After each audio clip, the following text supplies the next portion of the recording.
the history of the millions of people who were allegedly incarcerated and died in the labor camps of the Soviet Union and as a result of starvation during Stalin's time.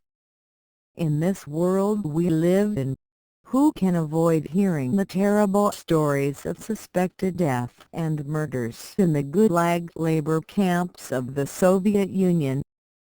Who can avoid the stories of the millions who starved to death and the millions of oppositionists executed in the Soviet Union during Stalin's time? In the capitalist world these stories are repeated over and over again in books, newspapers, on the radio and television, and in films, and the mythical numbers of millions of victims of socialism have increased by leaps and bounds in the last 50 years. But where in fact do these stories, and these figures, come from? Who is behind all this? And another question: what truth is there in these stories? And what information is lying in the archives of the Soviet Union, formerly secret but opened up to historical research by Gorbachev in 1989? The authors of the myths always said that all their tales of millions having died in Stalin's Soviet Union would be confirmed the day the archives were opened up. Is that what happened? Were they confirmed in fact? The following article shows us where these stories of millions of deaths through hunger and in labor camps in Stalin's Soviet Union originated and who is behind them. The present author, after studying the reports of the research which has been done in the archives of the Soviet Union, is able to provide information in the form of concrete data about the real number of prisoners, the years they spent in prison and the real number of those who died and of those who were condemned to death in Stalin's Soviet Union. The truth is quite different from the myths. There is a direct historical link running from Hitler to Hearst, to Conquest, to Solzhenitsyn. In 1933 political change took place in Germany that were to leave their mark on world history for decades to come. On January 30th Hitler became Prime Minister and a new form of government, involving violence and disregard of the law, began to take shape. In order to consolidate their grip on power, the Nazis called fresh elections for the 5th of March, using all propaganda means within their grasp to secure victory. The week before the elections, on February 27, the Nazis set fire to Parliament and accused the Communists of being responsible.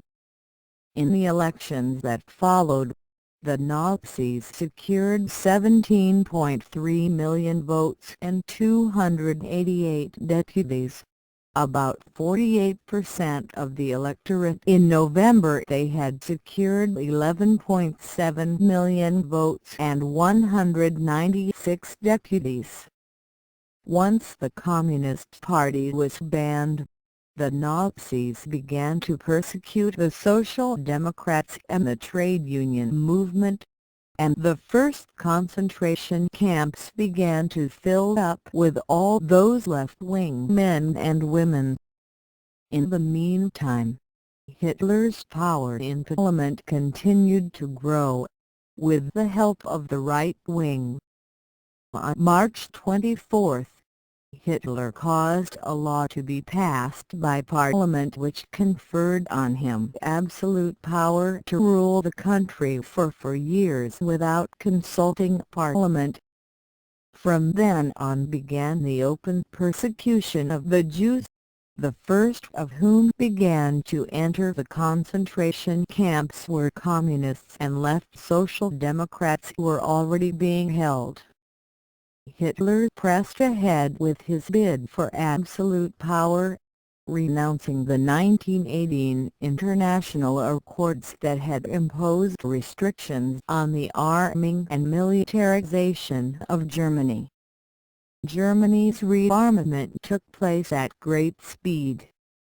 This was the situation in the international political arena when the myths concerning those dying in the Soviet Union began to be put together.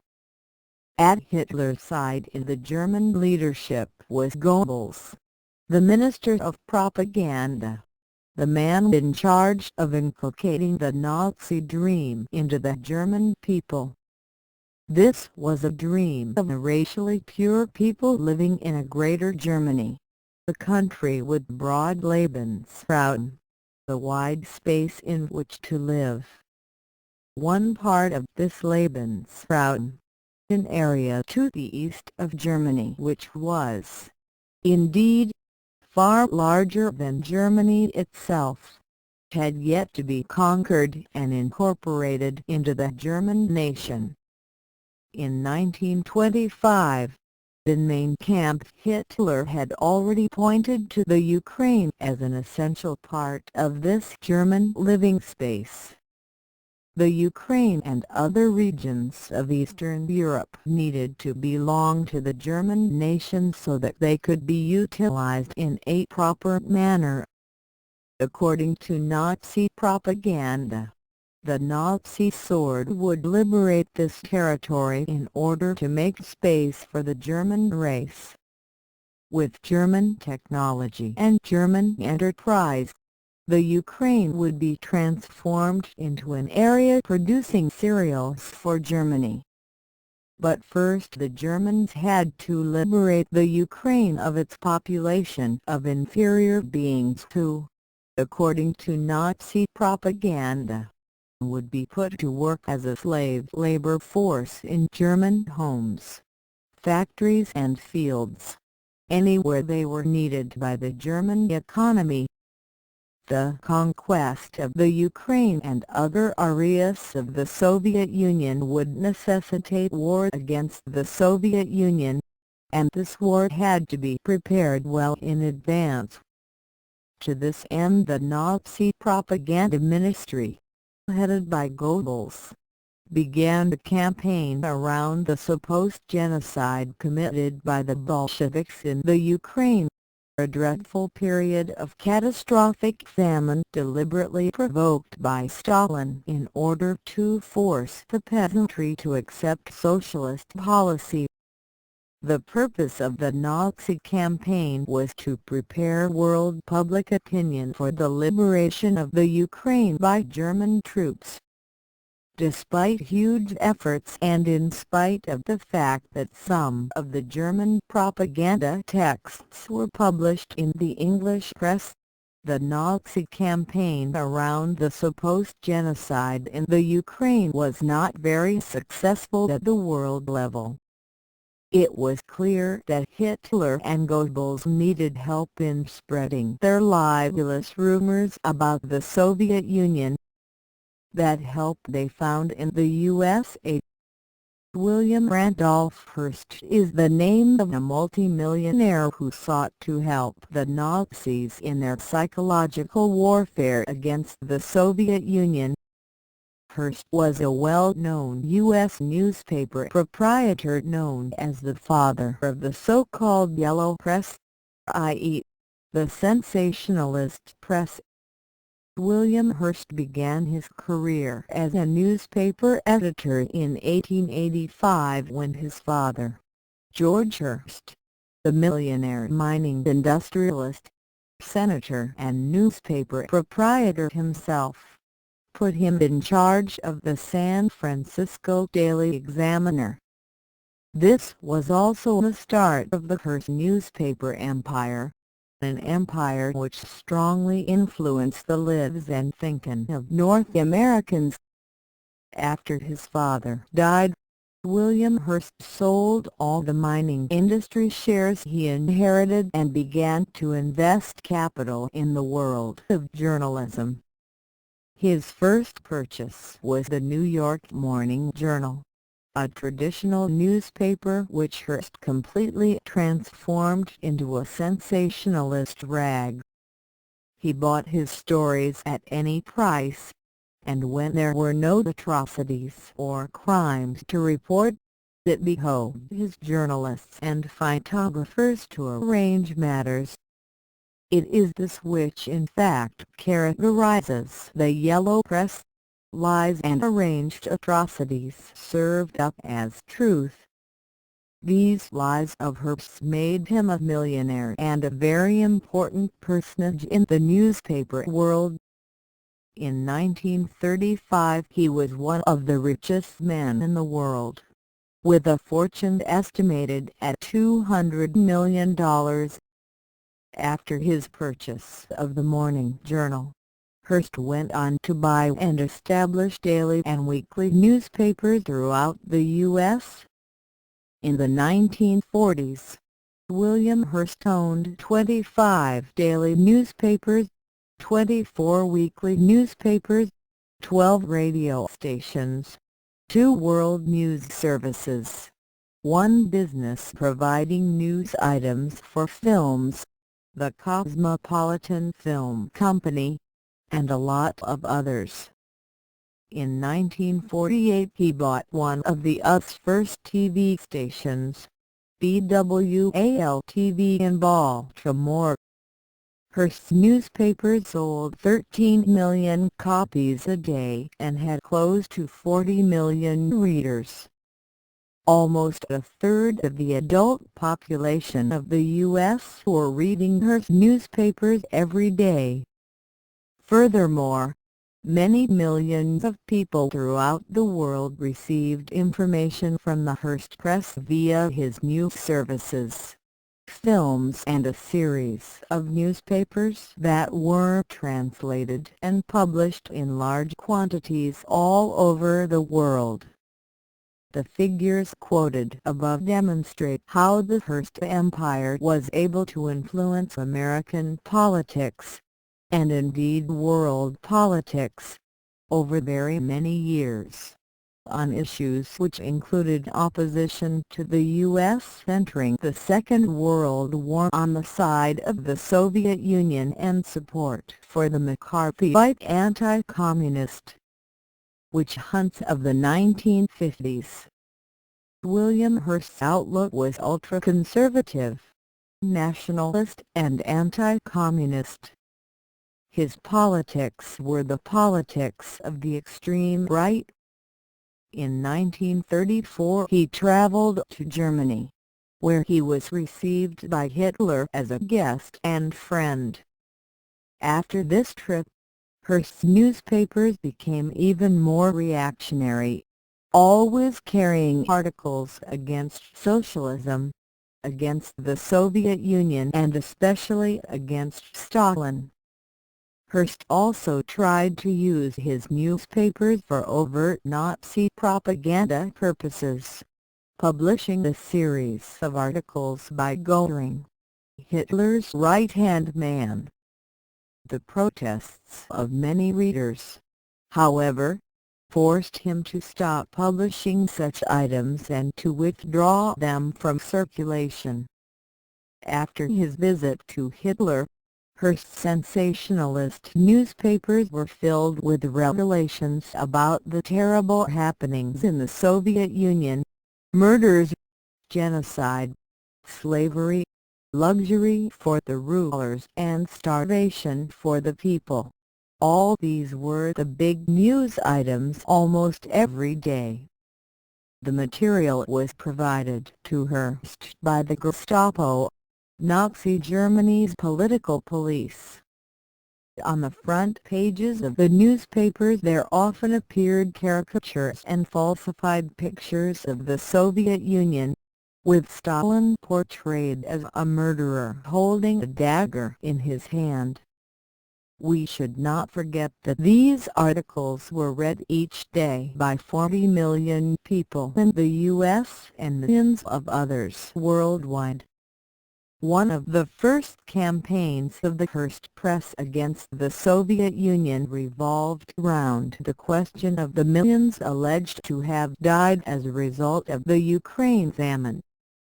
This campaign began on February 8, 1935 with a front-page headline in the Chicago American: 6 million people die of hunger in the Soviet Union.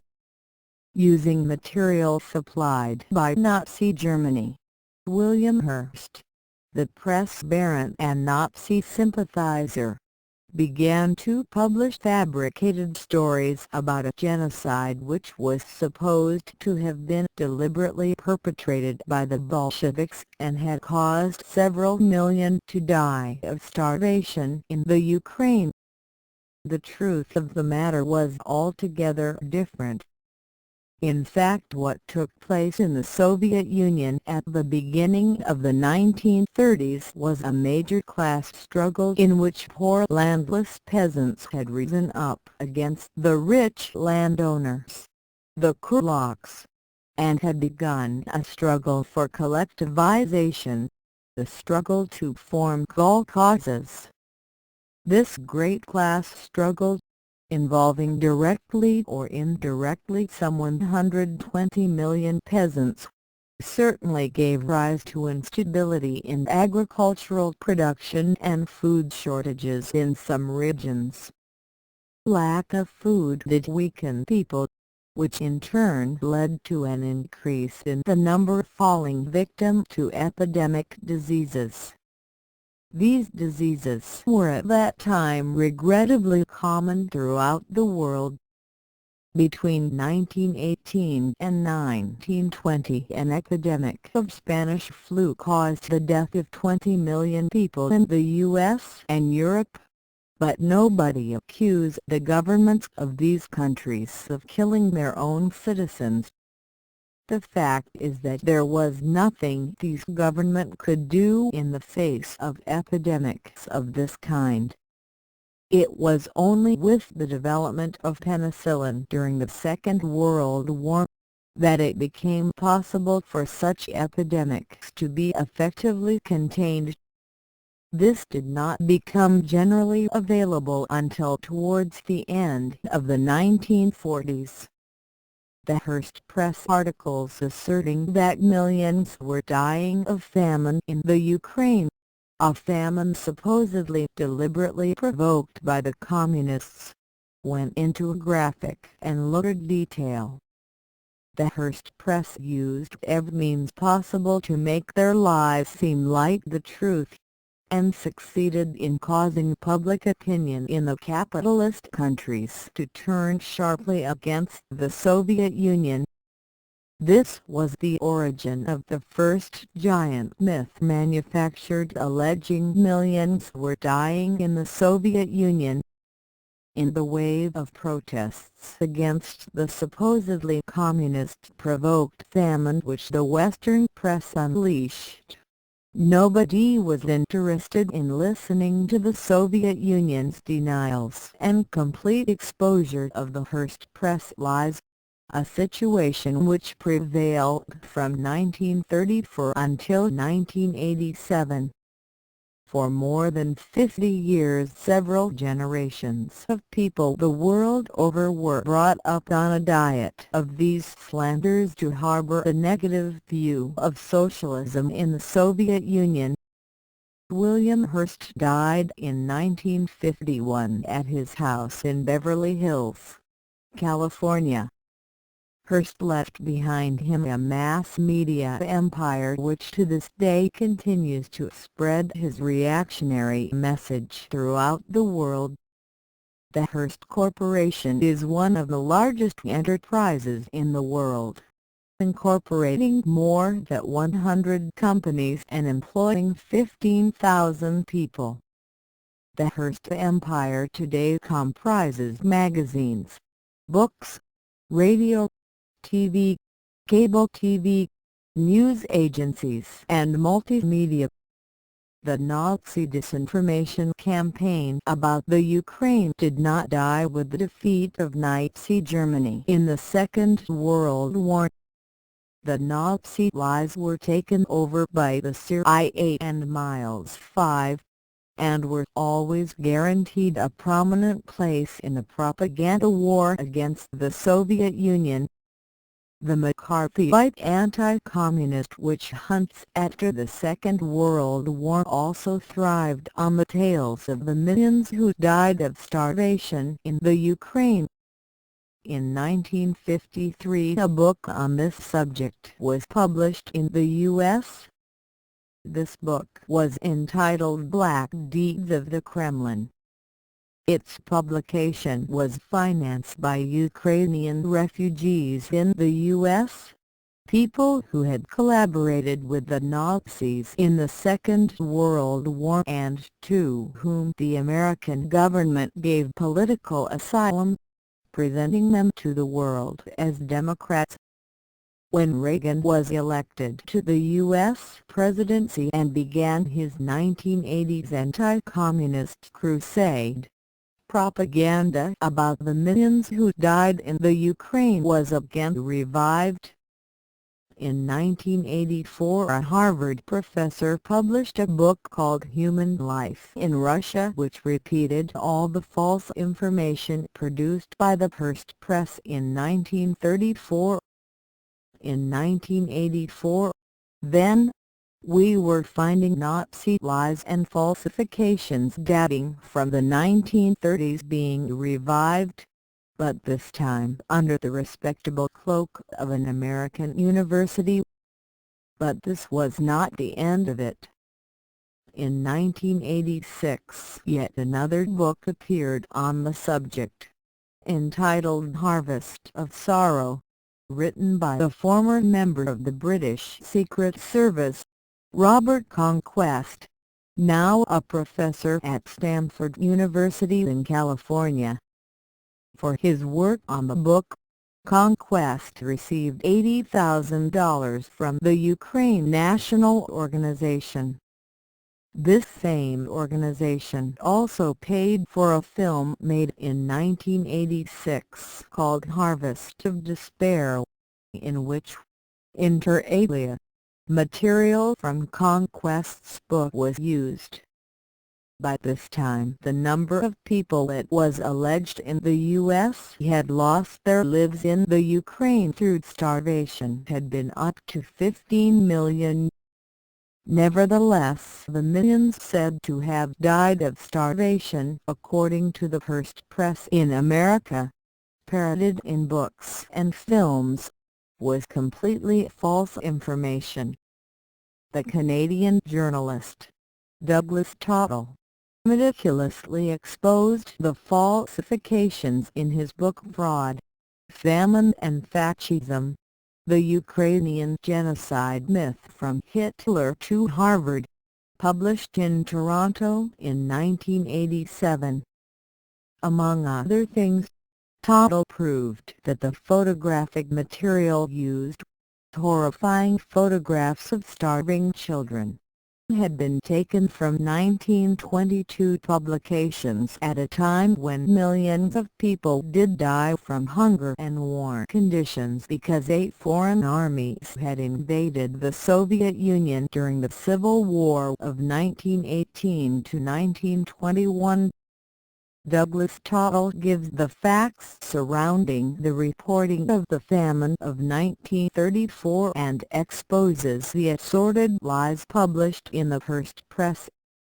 One journalist who had over a long period of time sent reports and photographs from supposed famine areas was Thomas Walter, a man who never set foot in the Ukraine and even in Moscow had spent but a bare 5 days. This fact was revealed by the journalist Louis Fisher, Moscow correspondent of The Nation, an American newspaper. Fisher also revealed that the journalist M. Parrott, the real Hearst press correspondent in Moscow, had sent Hearst reports that were never published concerning the excellent harvest achieved by the Soviet Union in 1933 and on the Ukraine's advancement. Total proves as well that the journalist who wrote the reports on the alleged Ukrainian famine, Thomas Walker, was really called Robert Greene and was a convict who had escaped from a state prison in Colorado. This Walker, or Greene, was arrested when he returned to the U.S. and when he appeared in court, he admitted that he had never been to the Ukraine. All the lies concerning millions dead of starvation in the Ukraine in the 1930s, in a famine supposedly engineered by Stalin, only came to be unmasked in 1987. Hearst, the Nazi, the police agent Conquest and others had conned millions of people with their lies and fake reports. Even today the Nazi Hearst stories are still being repeated in newly published books written by authors in the pay of right-wing interests. The Hearst press, having a monopolist position in many states of the U.S., and having news agencies all over the world, was the great megaphone of the Gestapo. In a world dominated by monopoly capital, it was possible for the Hearst press to transform Gestapo lies into truths emitted from dozens of newspapers, radio stations and, later on, TV channels, the world over. When the Gestapo disappeared, this dirty propaganda war against socialism in the Soviet Union carried on regardless, albeit with the CIA as its new patron. The anti-communist campaigns of the American press were not scaled down in the slightest. Business continued as usual, first at the bidding of the Gestapo and then at the bidding of the CIA. This man, who is so widely quoted in the bourgeois press, this veritable oracle of the bourgeoisie, deserves some specific attention at this point. Robert Conquest is one of the two authors who has most written on the millions dying in the Soviet Union. He is in truth the creator of all the myths and lies concerning the Soviet Union that have been spread since the Second World War.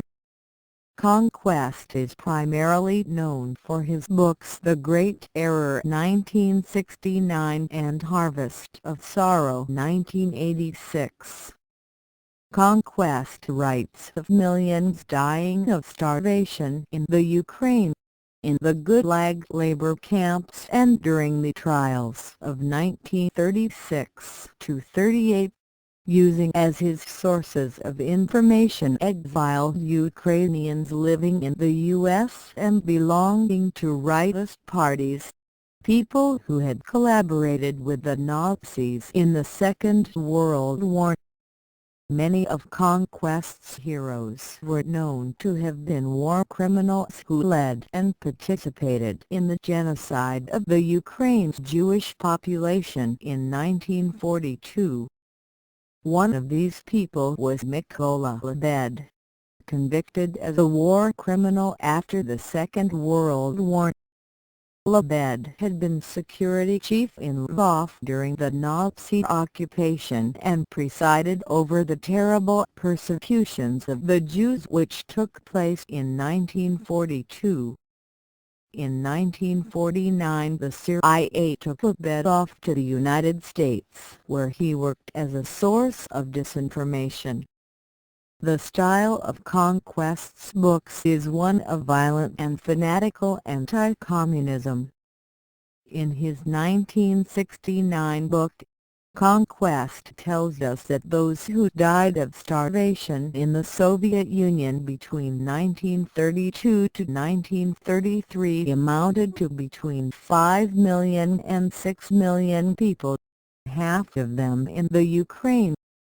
But in 1983, during Reagan's anti-communist crusade, Conquest had extended the famine into 1937 and increased the number of victims to 14 million. Such assertions turned out to be well rewarded. In 1986 he was signed up by Reagan to write material for his presidential campaign aimed at preparing the American people for a Soviet invasion. The text in question was called "What to Do When the Russians Come," the Survivalist's Handbook. Strange words coming from a professor of history. The fact is that there is nothing strange in it at all, coming as it does from a man who has spent his entire life living off lies and fabrications about the Soviet Union and Stalin, first as a Secret Service agent and then as a writer and professor at Stanford University in California. Conquest's past was exposed by The Guardian of January 27, 1978 in an article which identified him as a former agent in the Disinformation Department of the British Secret Service, i.e., the Information Research Department (IRD). The IRD was a section set up in 1947 originally called the Communist Information Bureau, whose main task it was to combat communist influence throughout the world by planting stories among politicians, journalists and others in a position to influence public opinion. The activities of the IRD were very wide-ranging, as much in Britain as abroad. When the IRD had to be formally disbanded in 1977, as a result of the exposure of its involvement with the far right, it was discovered that in Britain alone more than 100 of the best-known journalists had an IRD contact who regularly supplied them with material for articles. This was routine in several major British newspapers, such as the Financial Times, The Times, Economist, Daily Mail, Daily Mirror, The Express, The Guardian and others. The facts exposed by The Guardian therefore give us an indication as to how the secret services were able to manipulate the news reaching the public at large. Robert Conquest worked for the IRD from when it was set up until 1956. Conquest's work there was to contribute to the so-called black history of the Soviet Union, fake stories put out as fact and distributed among journalists and others able to influence public opinion. After he had formally left the IRD, Conquest continued to write books suggested by the IRD, with Secret Service support. His book, The Great Error, the basic right-wing text on the subject of the power struggle that took place in the Soviet Union in 1937, was in fact a recompilation of text he had written when working for the Secret Services. The book was finished and published with the help of the IRD. A third of the publication run was bought by the Praeger Press, normally associated with the publication of literature originating from CIA sources. Conquest's book was intended for presentation to useful fools, such as university professors and people working in the press, radio and TV, to ensure that the lies of Conquest and the extreme right continued to be spread throughout large swathes of the population. Conquest to this day remains for right-wing historians one of the most important sources of material on the Soviet Union. Another person who is always associated with books and articles on the supposed millions who lost their lives for liberty in the Soviet Union is the Russian author Alexander Solzhenitsyn. Solzhenitsyn became famous throughout the capitalist world towards the end of 1960 with his book, The Gulag Archipelago. He himself had been sentenced in 1946 to 8 years in a labor camp for counter-revolutionary activity in the form of distribution of anti-Soviet propaganda. According to Solzhenitsyn, the fight against Nazi Germany in the Second World War could have been avoided if the Soviet government had reached a compromise with Hitler. Solzhenitsyn also accused the Soviet government and Stalin of being even worse than Hitler from the point of view, according to him, of the dreadful effects of the war on the people of the Soviet Union. Solzhenitsyn did not hide his Nazi sympathies. He was condemned as a traitor. Solzhenitsyn began in 1962 to publish books in the Soviet Union with the consent and help of Nikita Khrushchev. The first book he published was A Day in the Life of Ivan Denisovich, concerning the life of a prisoner. Khrushchev used Solzhenitsyn's texts to combat Stalin's socialist heritage. In 1970 Solzhenitsyn won the Nobel Prize for Literature with his book The Gulag Archipelago. His books then began to be published in large quantities in capitalist countries, their author having become one of the most valuable instruments of imperialism in combating the socialism of the Soviet Union. His texts on the labor camps were added to the propaganda on the millions who were supposed to have died in the Soviet Union and were presented by the capitalist mass media as though they were true. In 1974, Solzhenitsyn renounced his Soviet citizenship and emigrated to Switzerland and then the U.S. At that time he was considered by the capitalist press to be the greatest fighter for freedom and democracy. His Nazi sympathies were buried so as not to interfere with the propaganda war against socialism. In the U.S., Solzhenitsyn was frequently invited to speak at important meetings.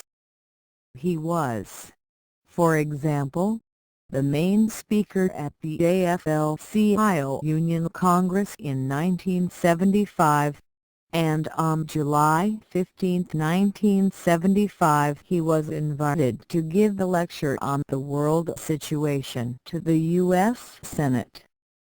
His lectures amount to violent and provocative agitation, arguing and propagandizing for the most reactionary positions.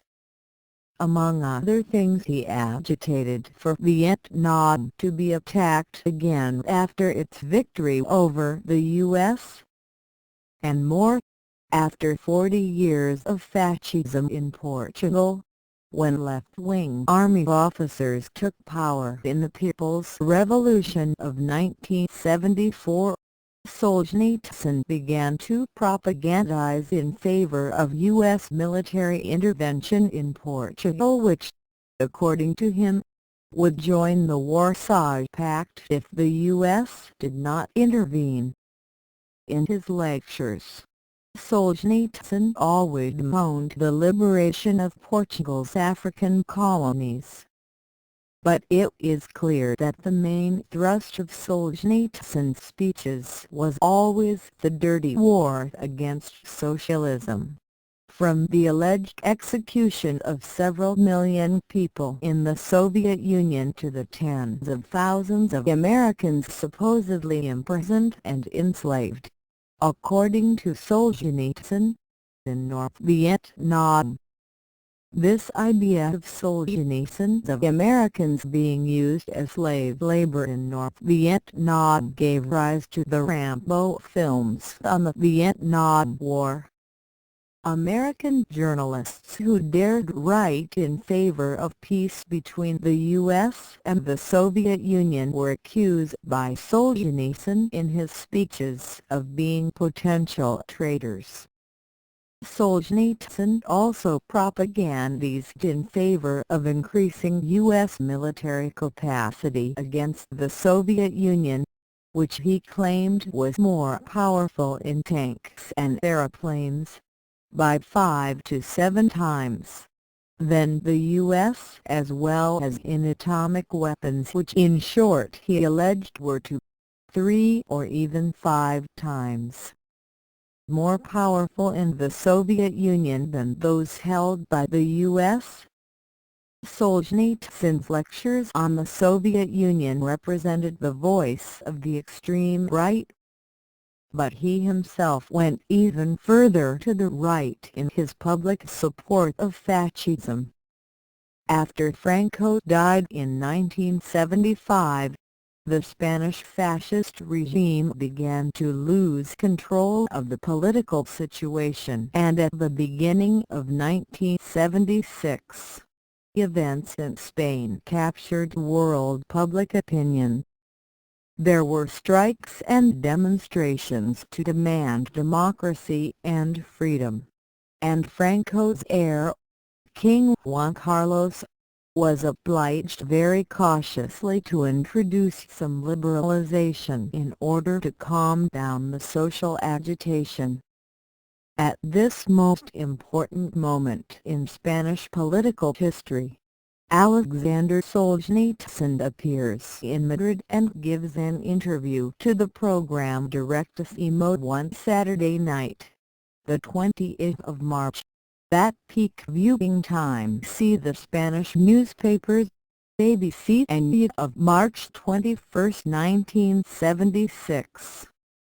Solzhenitsyn, who had been provided with the questions in advance, used the occasion to make all kinds of reactionary statements.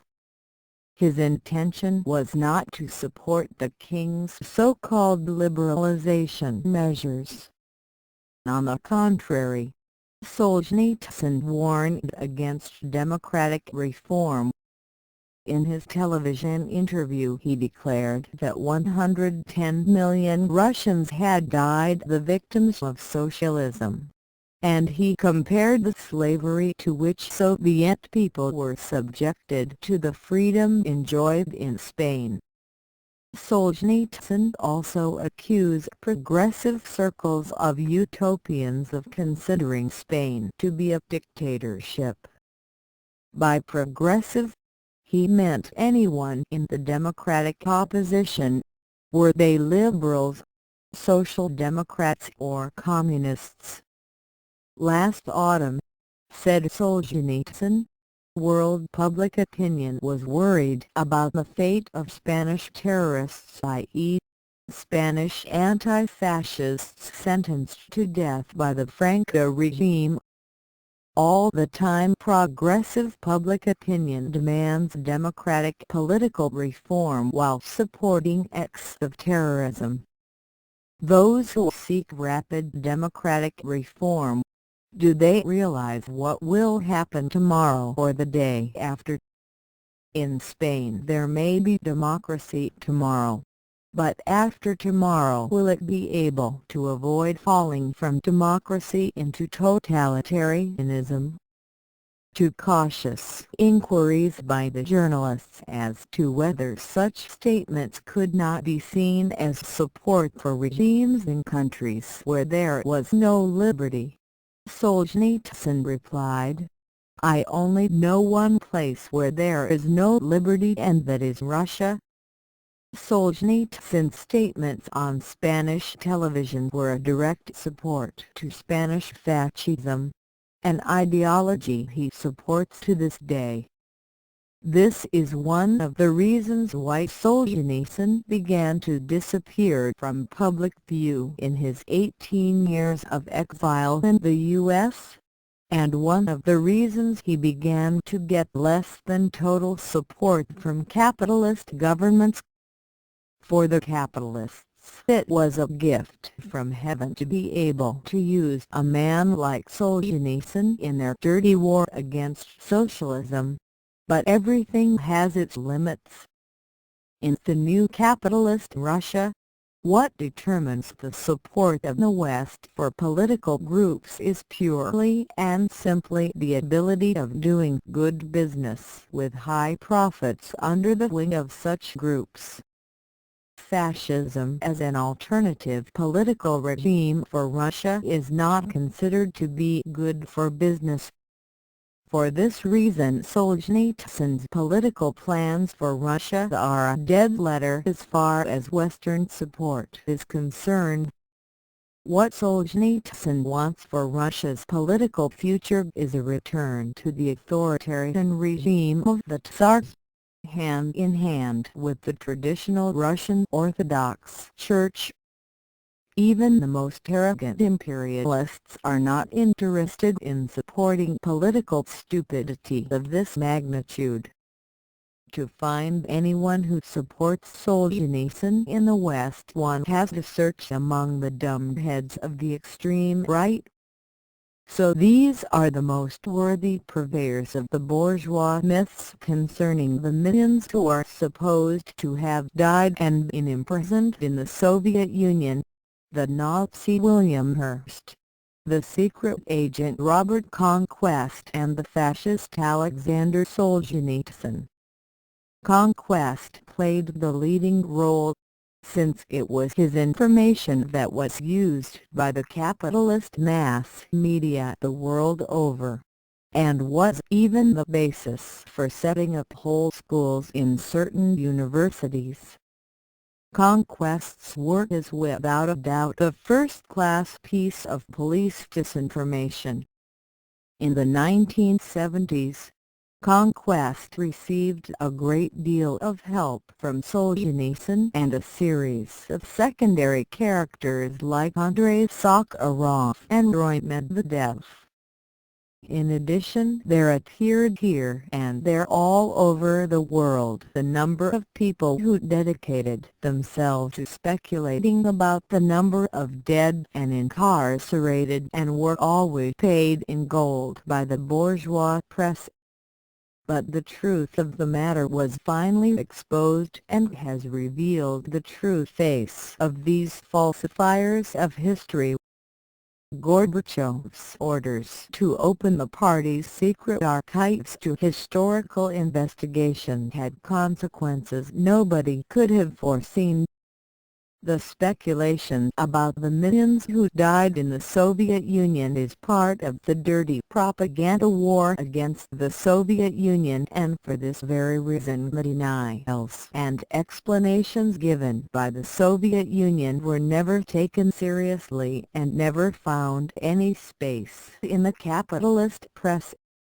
They were, on the contrary, ignored, while the specialists bought by capital were given as much space as they wanted in order to spread their fictions. And what fictions they were! What the millions of dead and imprisoned claimed by Conquest and other critics had in common was that they were the result of false statistical approximations and evaluation methods lacking any scientific basis. Conquest, Solzhenitsyn, Medvedev and others used statistics published by the Soviet Union, for instance, national population censuses, to which they added the supposed population increase without taking account of the situation in the country. In this way they reached their conclusions as to how many people there ought to have been in the country at the end of given years. The people who were missing were claimed to have died or been incarcerated because of socialism. The method is simple but also completely fraudulent. This type of revelation of such important political events would never have been accepted if the revelation in question concerned the Western world. In such a case it is certain that professors and historians would have protested against such fabrications. But since it was the Soviet Union that was the object of the fabrications, they were acceptable. One of the reasons is certainly that professors and historians place their professional advancement well ahead of their professional integrity. In numbers, what were the final conclusions of the critics? According to Robert Conquest, in an estimate he made in 1961, 6 million people died of starvation in the Soviet Union in the early 1930s. This number Conquest increased to 14 million in 1986. As regards what he says about the gulag labor camps, there were detained there, according to Conquest, 5 million prisoners in 1937 before the purges of the party, the army and the state apparatus began. After the start of the purges then, according to Conquest, during 1937–38, there would have been an additional 7 million prisoners, making the total 12 million prisoners in the labor camps in 1939. And these 12 million of Conquests would only have been the political prisoners. In the labor camps there were also common criminals, who, according to Conquest, would have far outnumbered the political prisoners. This means, according to Conquest, that there would have been 25 to 30 million prisoners in the labor camps of the Soviet Union.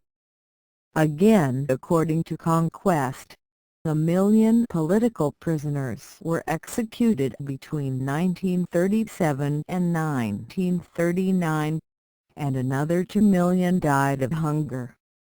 The final tally resulting from the purges of 1937–39, then, according to Conquest, was 9 million, of whom 3 million would have died in prison.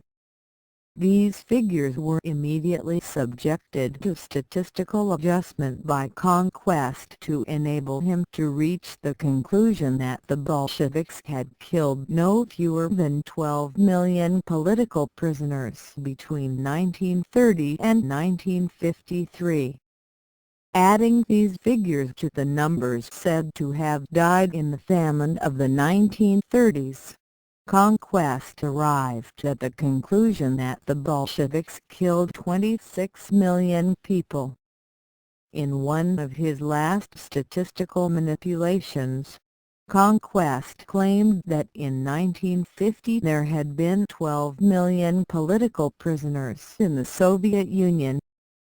Alexander Solzhenitsyn used more or less the same statistical methods as Conquest, but by using these pseudo-scientific methods on the basis of different premises, he arrived at even more extreme conclusions.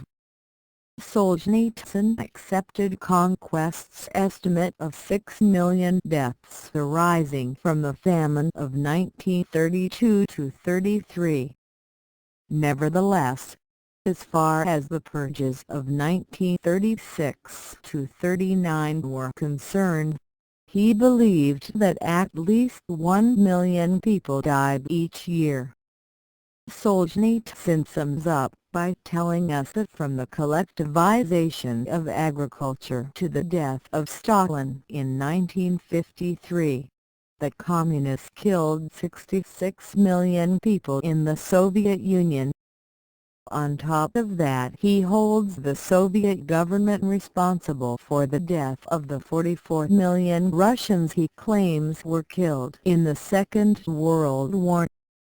Solzhenitsyn's conclusion is that 110 million Russians fell victims of socialism.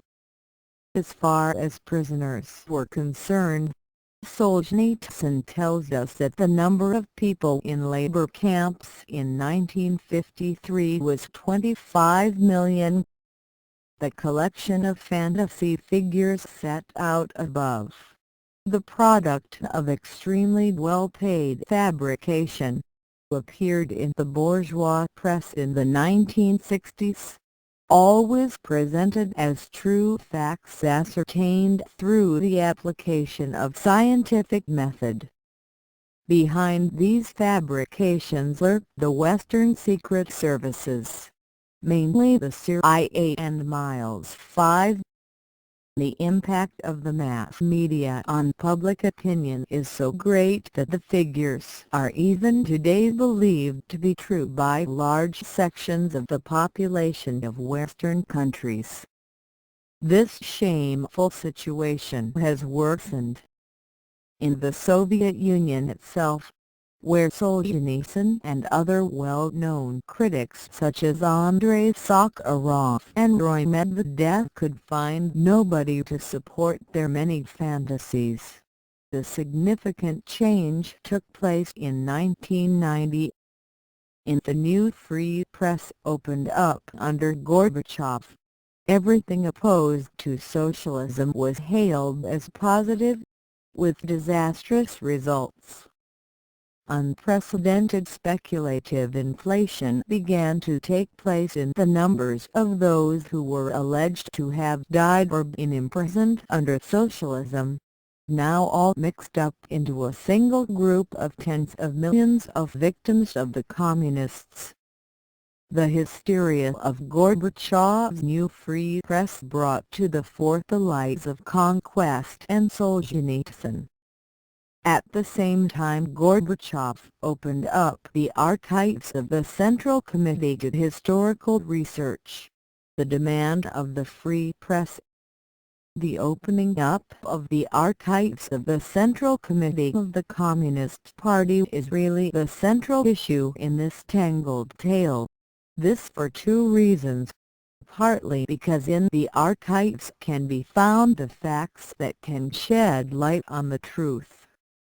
But even more important is the fact that those speculating wildly on the number of people killed and imprisoned in the Soviet Union had all been claiming for years that the day the archives were opened up the figures they were citing would be confirmed. Every one of these speculators in the dead and incarcerated claimed that this would be the case. Conquest, Sakharov, Medvedev, and all the rest. But when the archives were opened up and research reports based on the actual documents began to be published, a very strange thing happened. Suddenly both Gorbachev's free press and the speculators in dead and incarcerated completely lost interest in the archives. The results of the research carried out on the archives of the Central Committee by Russian historians Zemskov, Dushin and Eklanchuk, which began to appear in scientific journals as from 1990, went entirely unremarked. The reports containing the results of this historical research went completely against the inflationary current as regards the numbers who were being claimed by the free press to have died or been incarcerated. Therefore their contents remained unpublicized. The reports were published in low-circulation scientific journals practically unknown to the public at large. Reports of the results of scientific research could hardly compete with the press hysteria. So the lies of Conquest and Solzhenitsyn continued to gain the support of many sectors of the former Soviet Union's population. In the West also, The reports of the Russian researchers on the penal system under Stalin were totally ignored on the front pages of newspapers and by TV news broadcasts. Why? The research on the Soviet penal system is set out in a report nearly 9,000 pages long. The authors of this report are many, but the best known of them are the Russian historians V.N. Zemskov, Andushin and O.V.Tlanjuk. Their work began to be published in 1990 and by 1993 had nearly been finished and published almost in its entirety. The reports came to the knowledge of the West as a result of collaboration between researchers of different Western countries. The two works with which the present author is familiar are the one which appeared in the French journal L'Histoire in September 1993, written by Nicholas Wirth, the chief researcher of the French Scientific Research Centre, C&Rs Centre National de Recherche Scientifique, and the work published in the U.S. journal American Historical Review by J. Archgetty, a professor of history at the University of California, Riverside, in collaboration with G.T. Redersborn, a C&Rs researcher, and the Russian researcher, V.N. Zemskov, from the Institute of Russian History, part of the Russian Academy of Science. Today books have appeared on the matter written by the above-named researchers or by others from the same research team. Before going any further, I want to make clear, so that no confusion arises in the future, that none of the scientists involved in this research has a socialist world outlook. On the contrary, their outlook is bourgeois and anti-socialist. Indeed, many of them are quite reactionary. This is said so that the reader should not imagine that what is to be set out below is the product of some communist conspiracy. What has happened is that the above-named researchers have thoroughly exposed the lies of Conquest, Solzhenitsyn, Medvedev and others, which they have done purely by reason of the fact that they place their professional integrity in first place and will not allow themselves to be bought for propaganda purposes. The results of the Russian research answer a very large number of questions about the Soviet penal system. For us, it is the Stalin era that is of greatest interest, and it is there we find cause for debate.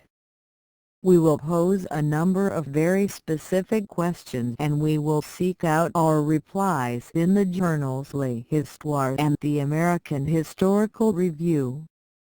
This will be the best way of bringing into the debate some of the most important aspects of the Soviet penal system. The questions are the following. What did the Soviet penal system consist of? How many prisoners were there, both political and non-political? How many people died in the labor camps? How many people were condemned to death in the years before 1953, especially in the purges of 1937 to 38? How long, on average, were the prison sentences? After answering these 5 questions, we will discuss the punishments imposed on the two groups which are most frequently mentioned in connection with prisoners and deaths in the Soviet Union, namely the kulaks convicted in 1930 and the counter-revolutionaries convicted in 1936 to 38. Let us start with the question of the nature of the Soviet penal system. After 1930, the Soviet penal system included prisons, labor camps, the labor colonies of the gulag, special open zones and obligation to pay fines.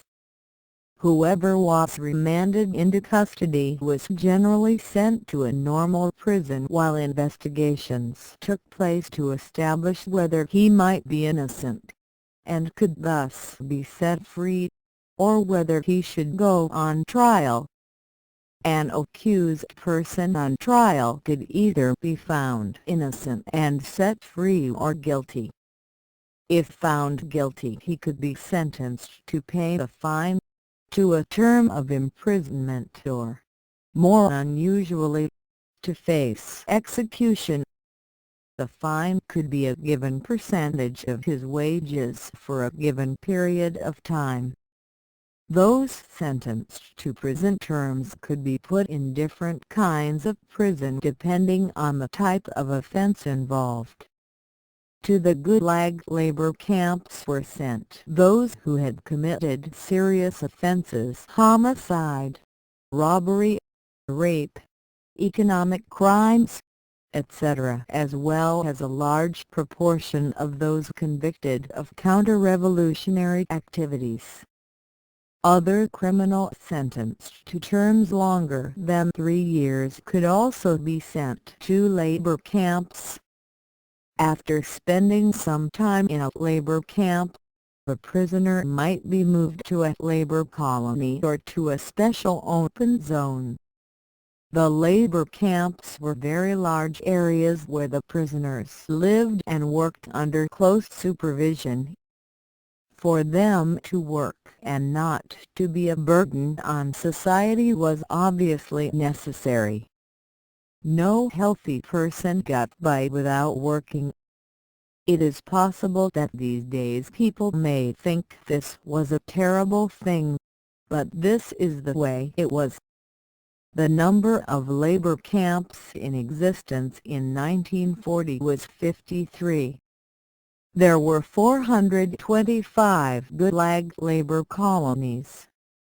These were much smaller units than the labor camps, with a freer regime and less supervision. To these were sent prisoners with shorter prison terms, people who had committed less serious criminal or political offenses. They worked in freedom in factories or on the land and formed part of civil society. In most cases the whole of the wages he earned from his labor belonged to the prisoner, who in this respect was treated the same as any other worker. The special open zones were generally agricultural areas for those who had been exiled, such as the kulaks who had been expropriated during collectivization.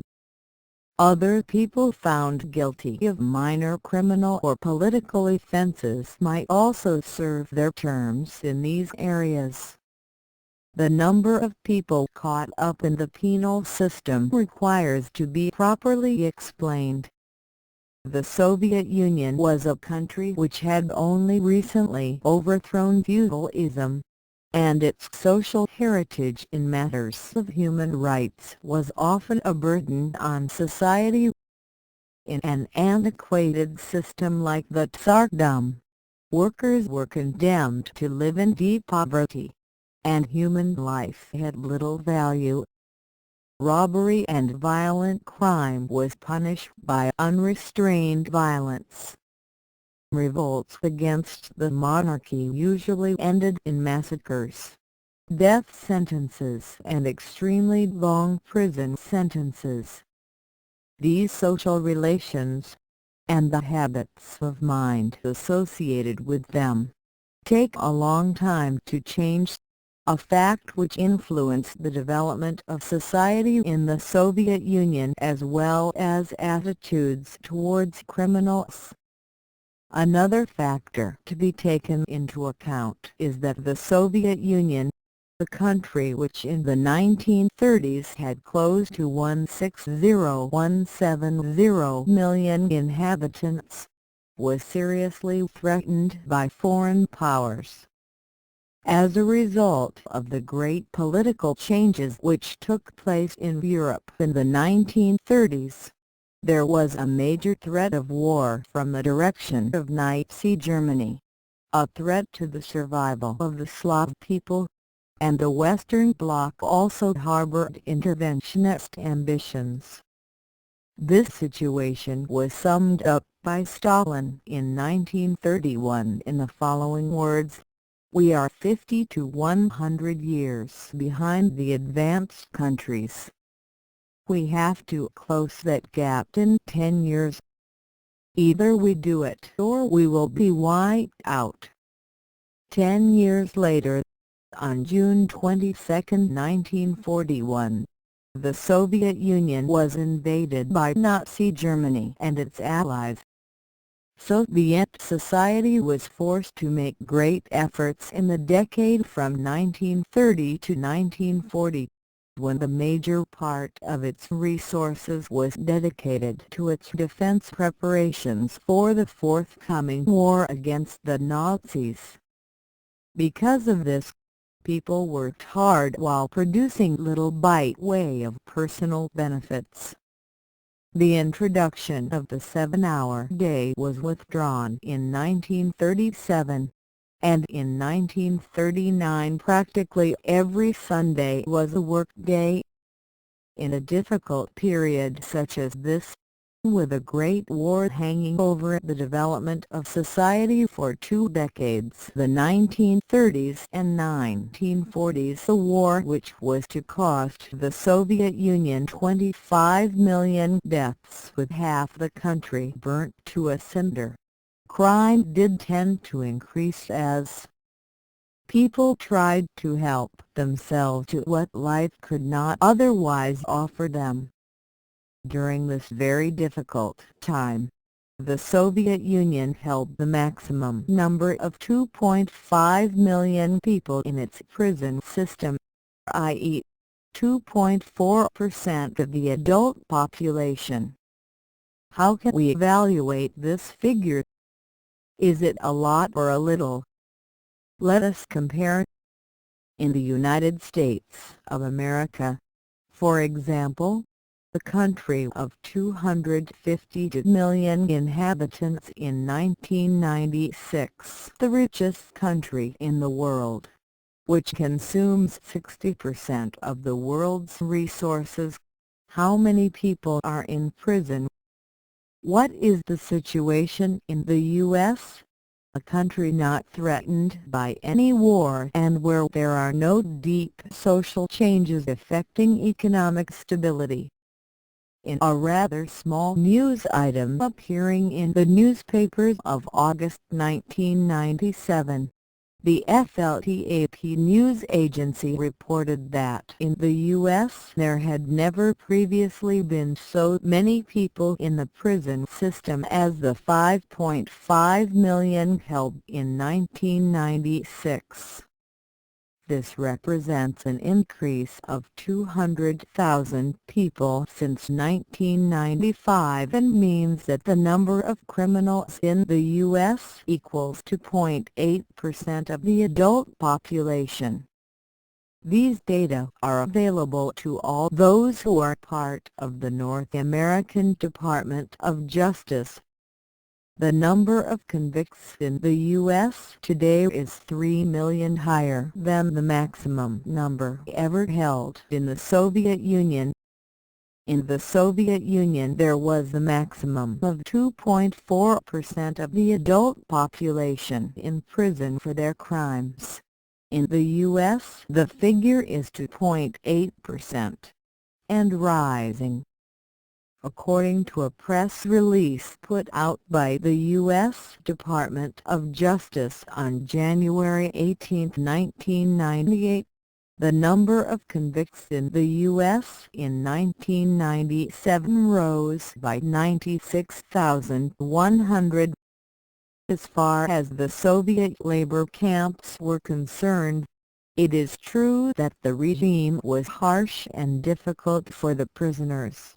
But what is the situation today in the prisons of the U.S., which are rife with violence, drugs, prostitution, sexual slavery? 290,000 rapes a year in U.S. prisons. Nobody feels safe in U.S. prisons. And this today, and in a society richer than ever before. Let us now respond to the third question posed. How many people died in the labor camps? The number varied from year to year, from 5.2% in 1934 to 0.3% in 1953. Deaths in the labor camps were caused by the general shortage of resources in society as a whole, in particular the medicines necessary to fight epidemics. This problem was not confined to labor camps but was present throughout society, as well as in the great majority of countries of the world. Once antibiotics had been discovered and put into general use after the Second World War, the situation changed radically. In fact, the worst years were the war years when the Nazi barbarians imposed very harsh living conditions on all Soviet citizens. During those 4 years, more than 500,000 people died in the labor camps, half the total number dying throughout the 20-year period in question.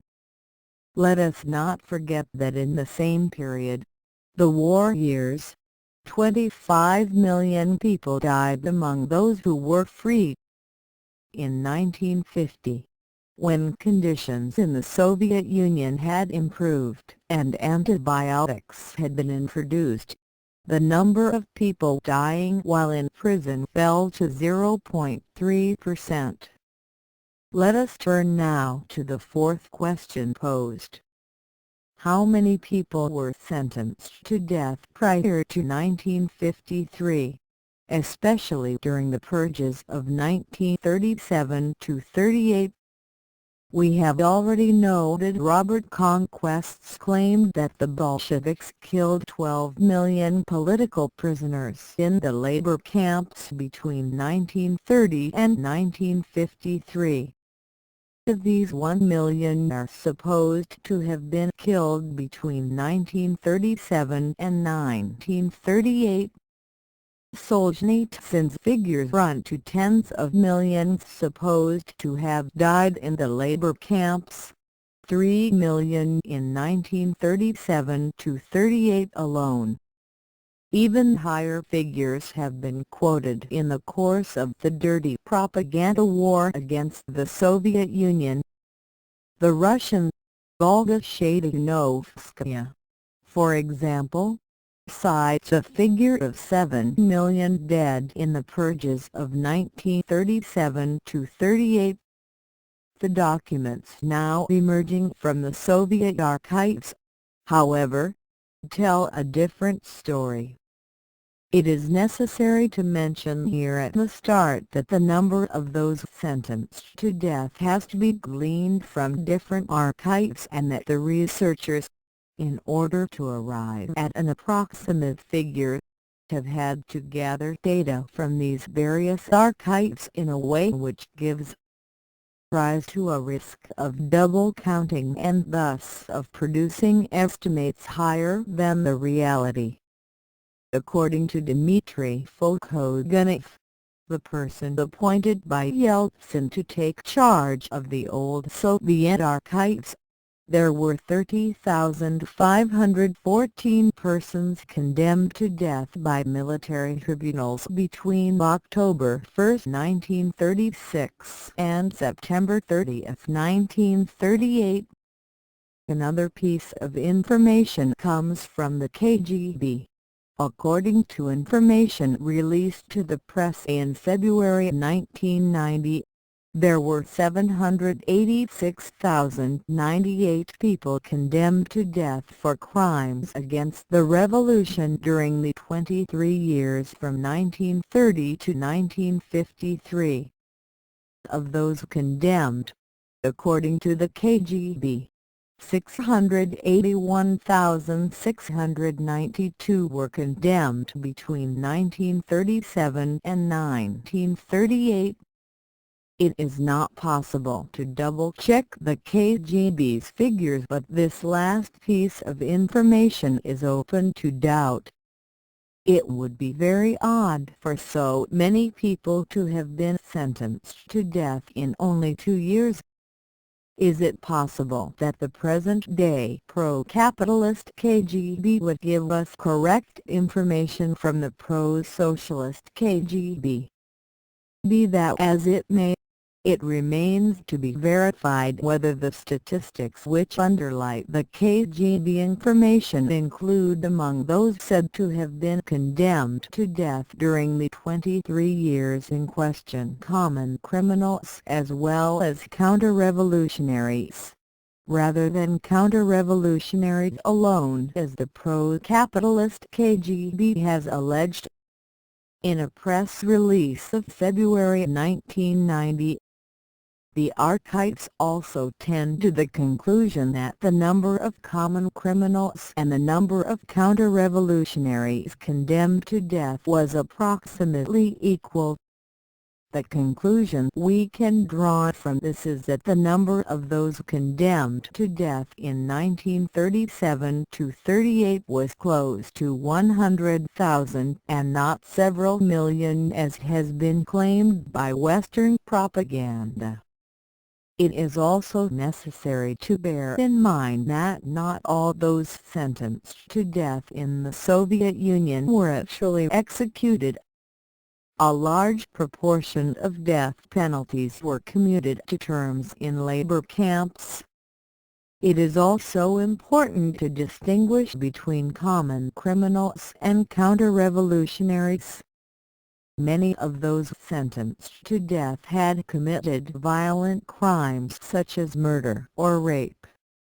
60 years ago this type of crime was punishable by death in a large number of countries. Question 5. How long was the average prison sentence? The length of prison sentences has been the subject of the most scurrilous rumor-mongering in Western propaganda. The usual insinuation is that to be a convict in the Soviet Union involved endless years in prison. Whoever went in never came out. This is completely untrue.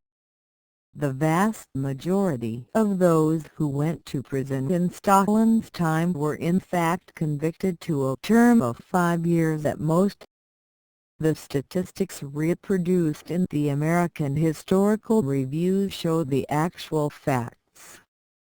Common criminals in the Russian Federation in 1936 received the following sentences: up to 5 years, 82.4%, between 5 to 10 years, 17.6%. 10 years was the maximum possible prison term before 1937. Political prisoners convicted in the Soviet Union civilian courts in 1936 received sentences as follows: up to 5 years, 44.2%, between 5 to 10 years, 50.7%. As for those sentenced to terms in the gulag labor camps, where the longer sentences were served, the 1940 statistics show that those serving up to 5 years were 56.8% and those between 5 to 10 years 42.2%. Only 1% were sentenced to over 10 years. For 1939 we have the statistics produced by Soviet courts. The distribution of prison terms is as follows. up to 5 years, 95.9%, from 5 to 10 years, 4%, over 10 years, 0.1%. As we can see, the supposed eternity of prison sentences in the Soviet Union is another myth spread in the West to combat socialism. A brief discussion as to the research reports. The research conducted by the Russian historians shows a reality totally different from that taught in the schools and universities of the capitalist world over the last 50 years. During these 50 years of the Cold War, several generations have learned only lies about the Soviet Union, which have left a deep impression on many people. This fact is also substantiated in the reports made of the French and American research. In these reports are reproduced data, figures and tables enumerating those convicted and those who died, these figures being the subject of intense discussion. But the most important thing to know is that the crimes committed by the people who had been convicted is never a matter of any interest. Capitalist political propaganda has always presented Soviet prisoners as innocent victims, and the researchers have taken up this assumption without questioning it. When the researchers go over from their columns of statistics to their commentaries on the events, their bourgeois ideology comes to the fore, with sometimes macabre results. Those who were convicted under the Soviet penal system are treated as innocent victims, but the fact of the matter is that most of them were thieves, murderers, rapists, etc. Criminals of this kind would never be considered to be innocent victims by the press if their crimes were committed in Europe or the U.S. But since the crimes were committed in the Soviet Union, it is different. To call a murderer, or a person who has raped more than once, an innocent victim is a very dirty game. Some common sense at least needs to be shown when commenting on Soviet justice, at least in relation to criminals convicted of violent crimes, even if it cannot be managed in relation to the nature of the punishment, then at least as regards the propriety of convicting people who have committed crimes of this kind. In the case of the counter-revolutionaries, it is also necessary to consider the crimes of which they were accused. Let us give two examples to show the importance of this question. The first is the kulaks sentence at the beginning of the 1930s, and the second the conspirators and counter-revolutionaries convicted in 1936 to 38. According to the research reports, and so far as they deal with the kulaks, the rich peasants, there were 381,000 families, i.e., about 1.8 million people sent into exile. A small number of these people were sentenced to serve terms in labor camps or colonies. But what gave rise to these punishments? The rich Russian peasant, the kulak, had subjected poor peasants for hundreds of years to boundless oppression and unbridled exploitation. Of the 120 million peasants in 1927, the 10 million kulaks lived in luxury, while the remaining 110 million lived in poverty. Before the revolution they had lived in the most abject poverty. The wealth of the kulaks was based on the badly paid labor of the poor peasants. When the poor peasants began to join together in collective farms, the main source of kulak wealth disappeared. But the kulaks did not give up. They tried to restore exploitation by use of famine. Groups of armed kulaks attacked collective farms, killed poor peasants and party workers, set fire to the fields and killed working animals. By provoking starvation among poor peasants, the kulaks were trying to secure the perpetuation of poverty and their own positions of power. The events which ensued were not those expected by these murderers. This time the poor peasants had the support of the revolution and proved to be stronger than the kulaks, who were defeated, imprisoned and sent into exile or sentenced to terms in labor camps. Of the 10 million kulaks, 1.8 million were exiled or convicted.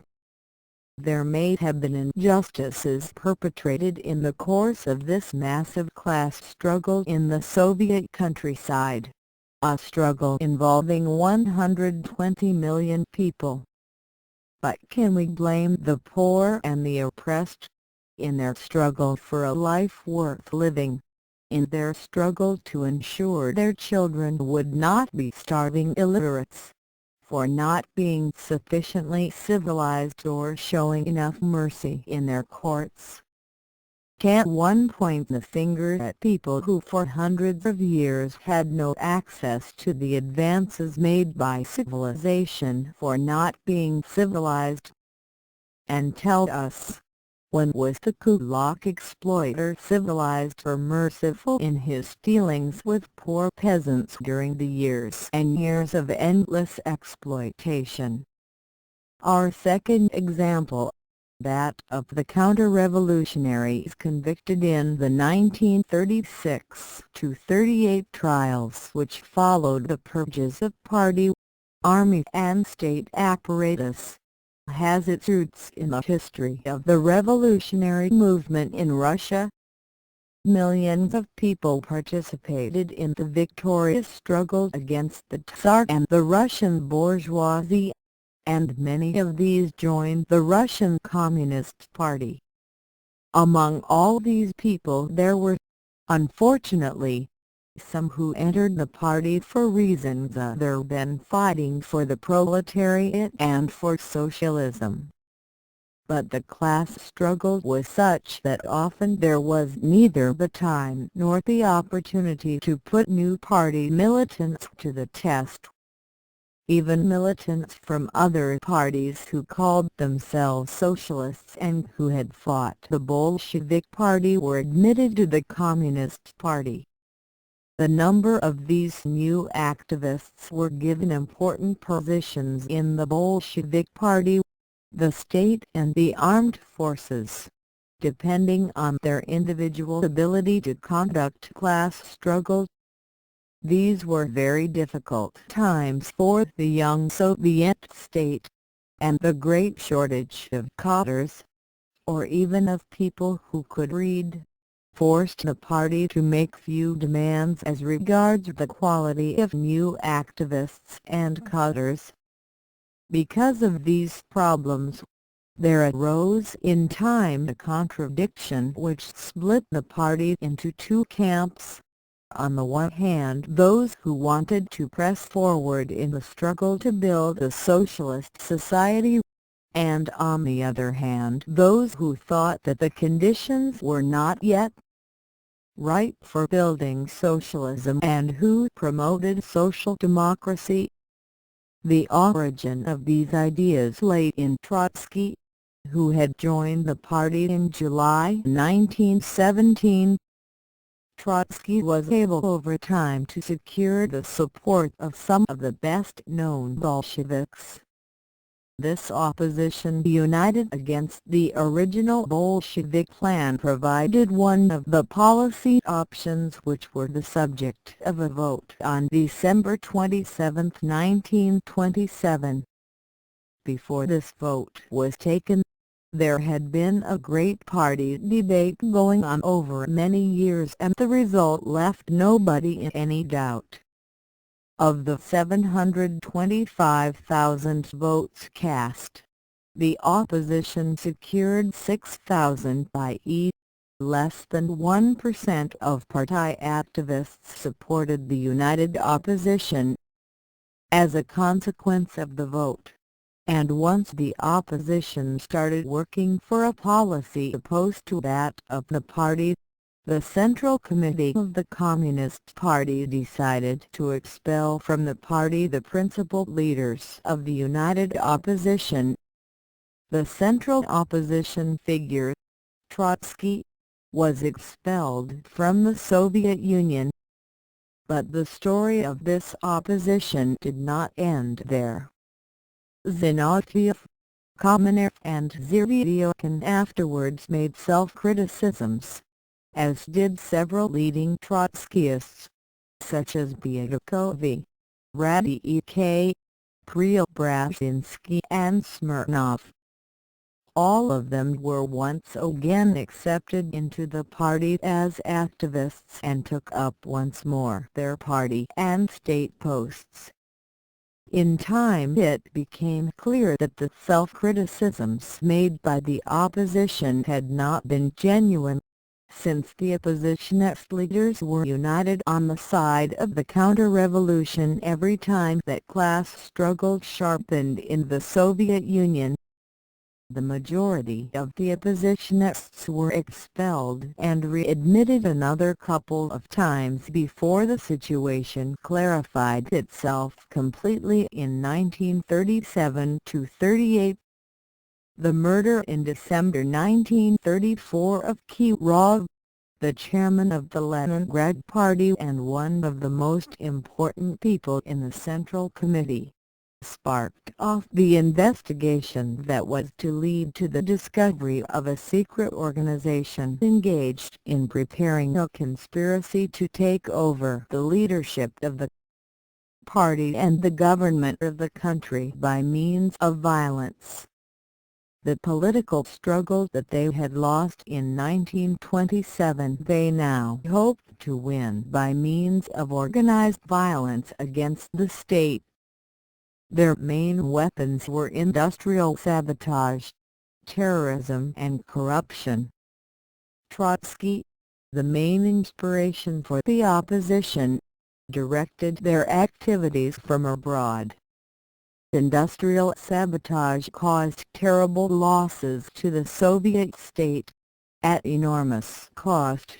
For example, important machines were damaged beyond possibility of repair, and there was an enormous fall in production in mines and factories. One of the people who in 1934 described the problem was the American engineer John Littlepage, one of the foreign specialists contracted to work in the Soviet Union. Littlepage spent 10 years working in the Soviet mining industry, from 1927 to 37, mainly in gold mines. In his book In Search of Soviet Gold, he writes, "I never took any interest in the subtleties of political maneuvering in Russia so long as I could avoid them. But I had to study what was happening in Soviet industry in order to do my work. And I am firmly convinced that Stalin and his collaborators took a long time to discover that discontented revolutionary communists were his worst enemies." Littlepage also wrote that his personal experience confirmed the official statement to the effect that a great conspiracy directed from abroad was using major industrial sabotage as part of its plans to force the government to fall. In 1931 Littlepage had already felt obliged to take note of this, while working in the copper and bronze mines of the Urals and Kazakhstan. The mines were part of a large copper-bronze complex under the overall direction of Byatkovy, the People's Vice Commissar for Heavy Industry. The mines were in a catastrophic state as far as production and the well-being of their workers was concerned. Littlepage reached the conclusion that there was organized sabotage going on which came from the top management of the copper-bronze complex. Littlepage's book also tells us from where the Trotskyite opposition obtained the money that was necessary to pay for this counter-revolutionary activity. Many members of the secret opposition used their positions to approve the purchase of machines from certain factories abroad. The products approved were of much lower quality than those the Soviet government actually paid for. The foreign producers gave Trotsky's organization the surplus from such transactions, as a result of which Trotsky and his co-conspirators in the Soviet Union continued to order from these manufacturers. This procedure was observed by Littlepage in Berlin in the spring of 1931 when buying industrial lifts for mines. The Soviet delegation was headed by Byatkovy, with Littlepage as the specialist in charge of verifying the quality of the lifts and of approving the purchase. Littlepage discovered a fraud involving low-quality lifts, useless for Soviet purposes. But when he informed Byatkovy and the other members of the Soviet delegation of this fact, he met with a cold reception, as if they wanted to overlook these facts and insist he should approve the purchase of the lifts. Littlepage would not do so. At the time he thought that what was happening involved personal corruption and that the members of the delegation had been bribed by the lift manufacturers. But after Byatkovy, in the 1937 trial, confessed his links with the Trotskyist opposition, Littlepage was driven to the conclusion that what he had witnessed in Berlin was much more than corruption at a personal level.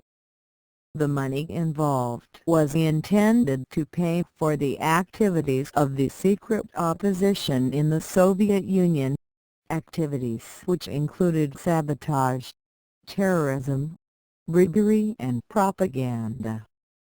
Zinoviev, Kotmanev, Byatkovy, Radike, Tomsky, Bukharin and others much loved by the Western bourgeois press used the positions entrusted to them by the Soviet people and party to steal money from the state, in order to enable enemies of socialism to use that money for the purposes of sabotage and, in their fight against socialist society in the Soviet Union, theft, sabotage and corruption are serious crimes in themselves, but the opposition's activities went much further. The counter-revolutionary conspiracy was being prepared aimed at taking over state power by means of a coup in which the whole Soviet leadership would be eliminated, starting with the assassination of the most important members of the Central Committee of the Communist Party. The military side of the coup would be carried out by a group of generals headed by Marshal Tukhachevsky. According to Isaac Deutscher, himself a Trotskyite, who wrote several books against Stalin and the Soviet Union, the coup was to have been initiated by a military operation against the Kremlin and the most important troops in the big cities, such as Moscow and Leningrad. The conspiracy was, according to Deutscher, headed by Tukhachevsky together with Gamartnik, the head of the Army Political Commissariat, General Kir, the commander of Leningrad, General Borovich, the commander of the Moscow Military Academy, and General Primakov, a cavalry commander.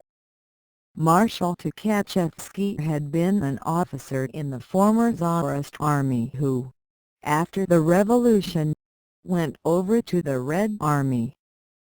In 1930 nearly 10% of officers, close to 4,500, were former Tsarist officers. Many of them never abandoned their bourgeois outlook and were just waiting for an opportunity to fight for it. This opportunity arose when the opposition was preparing its coup. The Bolsheviks were strong, but the civilian and military conspirators endeavored to muster strong friends. According to Bukharin's confession in his public trial in 1938, an agreement was reached between the Trotskyite opposition and Nazi Germany, in which large territories, including the Ukraine, would be ceded to Nazi Germany following the counter-revolutionary coup in the Soviet Union. This was the price demanded by Nazi Germany for its promise of support for the counter-revolutionaries. Bukharin had been informed about this agreement by Rabbi E.K., who had received an order from Trotsky about the matter. All these conspirators, who had been chosen for high positions to lead, administer and defend socialist society, were in reality working to destroy socialism.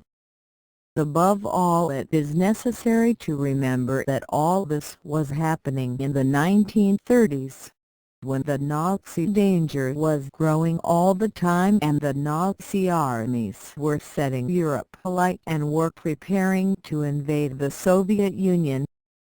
The conspirators were sentenced to death as traitors after a public trial. Those found guilty of sabotage, terrorism, corruption, attempted murder, and who had wanted to hand over part of the country to the Nazis could expect nothing else. To call them innocent victims is completely mistaken. It is interesting to see how Western propaganda, via Robert Conquest, has lied about the purges of the Red Army. Conquest says in his book The Great Error that in 1937 there were 70,000 officers and political commissars in the Red Army, and that 50% of them, i.e., 15,000 officers and 20,000 commissars, were arrested by the political police and were either executed or imprisoned for life in labor camps. In this allegation of Conquest's, as in his whole book, there is not one word of truth. The historian Roger Rees, in his work The Red Army and the Great Purges, gives the facts which show the real significance of the 1937-38 purges for the Army. The number of people in the leadership of the Red Army and Air Force, i.e., officers and political commissars, was 144,300 in 1937, increasing to 282,300 by 1939. During the 1937-38 purges, 34,300 officers and political commissars were expelled for political reasons. By May 1940, however, 11,596 had already been rehabilitated and restored to their posts. This meant that during the 1937-38 purges, 22,705 officers and political commissars were dismissed, close to 13,000 Army officers, 4,700 Air Force officers and 5,000 political commissars, which amounts to 7.7% of all officers and commissars, not 50% as Conquest alleges. Of this 7.7%, some were convicted as traitors, but the great majority of them, it would appear from historical material available, simply returned to civilian life. One last question. Were the 1937–38 trials fair to the accused? Let us examine, for example, the trial of Bukharin, the highest party functionary to work for the secret opposition. According to the American ambassador in Moscow at the time, a well-known lawyer called Joseph Davies, who attended the whole trial, Bukharin was permitted to speak freely throughout the trial and put forward his case without impediment of any kind. Joseph Davies wrote to Washington that during the trial it was proved that the accused were guilty of the crimes of which they were charged, and that the general opinion among diplomats attending the trial was that the existence of a very serious conspiracy had been proved. The discussion of the Soviet penal system during Stalin's time, on which thousands of lying articles and books have been written, and hundreds of films have been made conveying false impressions, leads to important lessons. The facts prove yet again that the stories published about socialism in the bourgeois press are mostly false. The right wing can, through the press, radio and TV that it dominates, cause confusion, distort the truth, and cause very many people to believe lies to be the truth. This is especially true when it comes to historical questions. Any news stories from the right should be assumed to be false unless the contrary can be proved. This cautious approach is justified. The fact is that even knowing about the Russian research reports, the right is continuing to reproduce the lies taught for the last 50 years, even though they have now been completely exposed. The right continues its historical heritage. A lie repeated over and over again ends up being accepted as true. After the Russian research reports were published in the West, the number of books began to appear in different countries aimed solely at calling into question the Russian research and enabling the old lies to be brought to public attention as new truths. These are well-presented books, stuffed from cover to cover with lies about communism and socialism. The right-wing lies are repeated in order to fight today's communists. They are repeated so that workers will find no alternative to capitalism and neoliberalism. They are part of the dirty war against communists who alone have an alternative to offer for the future, i.e., socialist society. This is the reason for the appearance of all these new books containing old lies. All this places an obligation on everybody with a socialist world outlook on history. We must take on the responsibility of working to turn communist newspapers into authentic newspapers of the working classes to combat bourgeois lies. This is without doubt an important mission in today's class struggle, which in the near future will arise again with renewed force.